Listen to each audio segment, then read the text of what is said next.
आइए दोस्तों पांडा library part 16 देख लेते हैं। देखिए दोस्तों इसमें हम मर्जिंग फंक्शन का यूज करेंगे।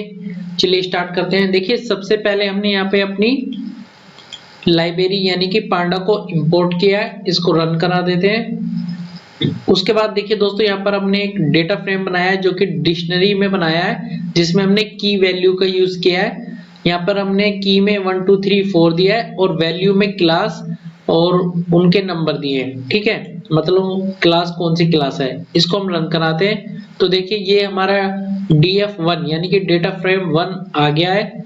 अब इसी तरह हमने डेटा फ्रेम 2 बनाया दोस्तों, जिसमें हमने देखिए यहाँ पर 1 2 3 4 दिया है और नेम में हमने ABCD दी है।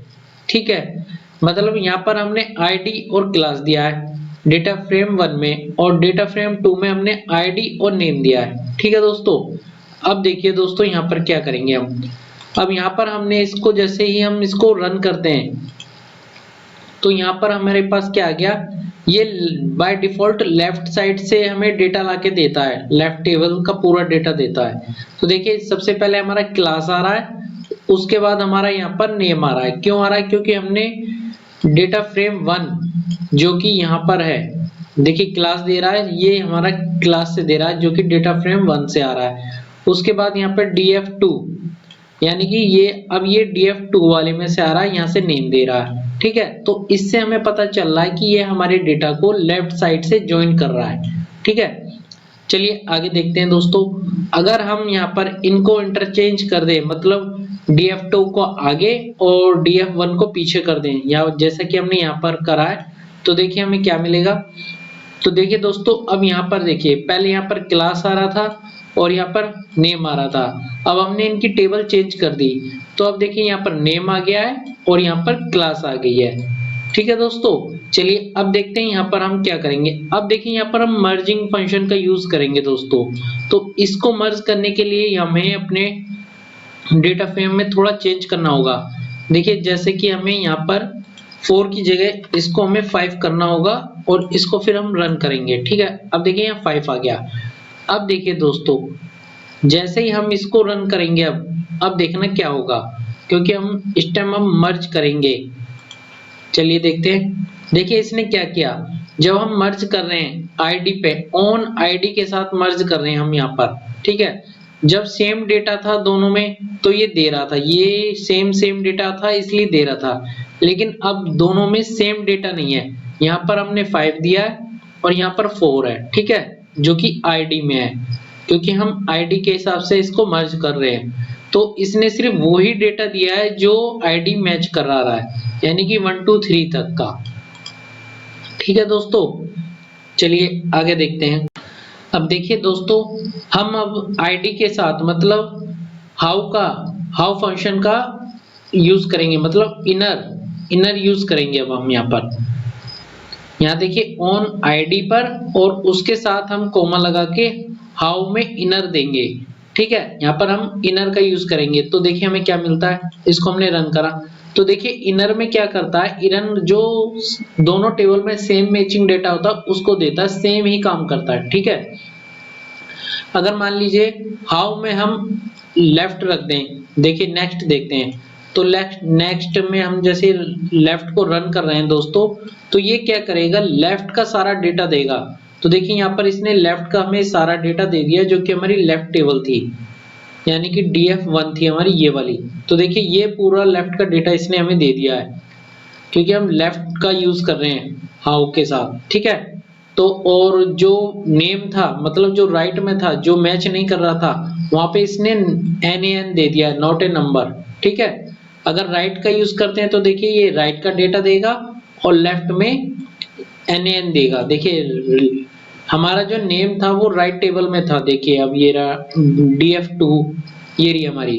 तो यहाँ पर ये देखिए हमारे पास नेम जो है हमारा df2 में है। ठीक है, तो इसने क्या किया, जब हमने हाउ में राइट दिया तो राइट का सारा डेटा में दे दिया, और जो क्लास में था जो कि df1 में था तो उसमें यहाँ पर नल दे दिया, क्योंकि वो मैच नहीं हो रहा।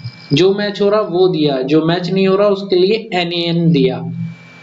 अब देखते हैं दोस्तों आउटर। जब हम हाउ में आउटर देंगे तो आउटर से हमें क्या मिलेगा दोस्तों, ये आउटर से दोस्तों हमें पूरा डेटा ला के देगा जो df1 और df2 में है, लेकिन जहां मैच नहीं करेगा वहां पे नल दे देगा।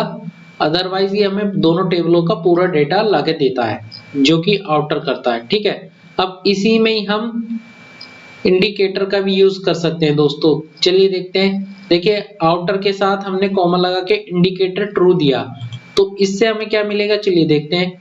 तो यहाँ पर एक कॉलम क्रिएट हो जाएगा दोस्तों जो कि अंडरस्कोप मर्ज के नाम से है। तो यहाँ पर ये हमें इंडिकेट करेगा कि देखिए डेटा फ्रेम 1 और 2 में दोनों में वैल्यू है, तो ये आ गया बहुत, यहाँ पर भी बहुत, यहाँ पर भी बहुत। तो अब देखिए यहाँ पर डेटा फ्रेम यानी कि 1 यानी कि लेफ्ट वाला डेटा, उसमें जिसमें वैल्यू है वहां पर देगा लेफ्ट, ओनली लेफ्ट में डेटा है। देखिए यहाँ पर है यानी कि राइट वाले डेटा में NaN आ रहा है चौथे नंबर पर। ठीक है, तो यहाँ पर उसने दिया है ओनली लेफ्ट। इसी तरह राइट वाले में यहाँ पर राइट ओनली दिया है क्योंकि यहाँ पर किस में डेटा है, हमारी 5th रो यानी कि हमारे जो डेटा फ्रेम 2 है उसके अंदर डेटा है और हमारे किस में नहीं है, डेटा फ्रेम 1 में नहीं है, तो वहां पर इसने क्या दिया, NaN। ठीक है, अब देखिए यहाँ पर हमारे जो डेटा है वो आ जाएगा, df1 से डेटा आ जाएगा, df2 से डेटा आ जाएगा। इसी तरह हमने नीचे भी इसको कर रखा है। ठीक है, अगर आप इसमें और कुछ करना चाहते हैं तो देखिए, अगर आप देखिए अब मैं इसको करके दिखाता हूँ। df1 आ गया और ये df2 आ गया। अब देखिए यहाँ पर हमने क्या किया है दोस्तों, यहाँ पर हमने df2 में अपने डेटा को चेंज कर लिया है। पहले क्या था df2 में 1 2 3 5, लेकिन अब हमने यहाँ पर 5 6 7 8 कर लिया है। ठीक है, अब इसको हम रन कर रहे हैं तो देखिए यहाँ पर हमने अपने डेटा को चेंज कर लिया है जो कि df2 का डेटा है। ठीक है, अब इसको हम मर्ज करेंगे यहाँ पे df1 लेफ्ट, और इसमें जब हम मर्ज करेंगे तो दोस्तों लेफ्ट इंडेक्स ट्रू करेंगे और दूसरी कॉमा लगा के राइट इंडेक्स ट्रू करेंगे, मतलब लेफ्ट इंडेक्स और राइट इंडेक्स का यूज करेंगे इसके अंदर हम। ठीक है, अब चलिए इसको मर्ज करके हम देखते हैं क्या मिलता है। तो इसे करने पर हमें क्या मिला दोस्तों, तो देखिए यहाँ पर IDX 1 2 3 4 आ गया, उसमें क्या थी, क्लास थी, तो क्लास आ गया जो कि डेटा फ्रेम 1 में था।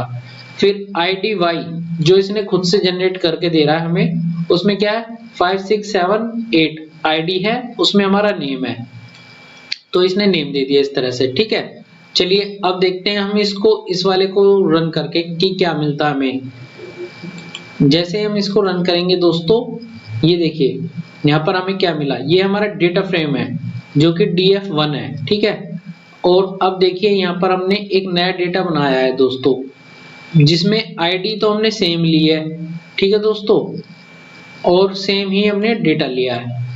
तो देखिए ये देखिए df1 वाला हमने पहले वाला डेटा उठा लिया और यहाँ पर इसको अब df3 कर दिया और इसमें भी हमारा सेम ही डाटा है। ठीक है, तो अब हम क्या करेंगे, नीचे देखते हैं दोस्तों, जब हम इसको मर्ज करेंगे तो हमें क्या रिजल्ट मिलेगा।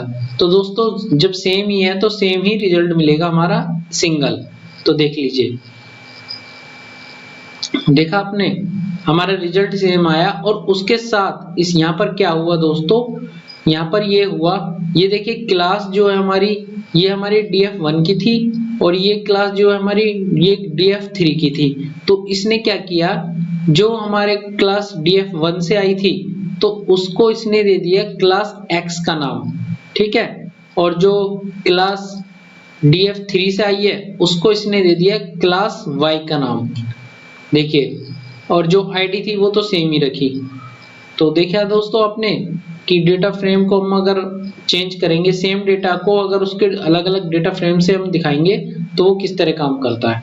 ठीक है, अब चलिए देखते हैं यहाँ पर क्या कर रहे हैं। यहाँ पर हमने बस इसमें दोस्तों सिफिक्स दिया है, मतलब मान लीजिए, पहले इसको हम रन करते हैं फिर आपको बताते हैं। तो देखिए यहाँ पर क्या हुआ है, यहाँ पर हमने सिफिक्स दे दिया। सिफिक्स का मतलब होता है दोस्तों, आप किसी भी चीज, मतलब किसी भी नेम में जैसे प्रीफिक्स लिखते हैं और सिर्फ सिफिक्स लिखते हैं, उस तरह से। प्रीफिक्स माने हमारा आगे आ जाता है, सिफिक्स माने पीछे आ जाता है। ठीक है, इस तरह से समझिए आप उसको। तो इसने क्या किया दोस्तों, सिफिक्स में हमने यहाँ पर सिंगल कोट में हाइपर और मिडिल रखा। तो देखिए जो हाइपर है वो इसने क्लास df1 के डेटा को हाइपर दिया और df3 के को मिडिल दे दिया। मतलब इस तरह से इनके जो कॉलम के नेम है वो चेंज हो गए हैं। जो पहले क्लास x और y थे वो अब क्लास हाइपर और क्लास मिडिल के नाम से चेंज हो गए हैं। तो इस तरह दोस्तों हम मर्ज फंक्शन का यूज कर सकते हैं पांडा के अंदर। Okay, thank you.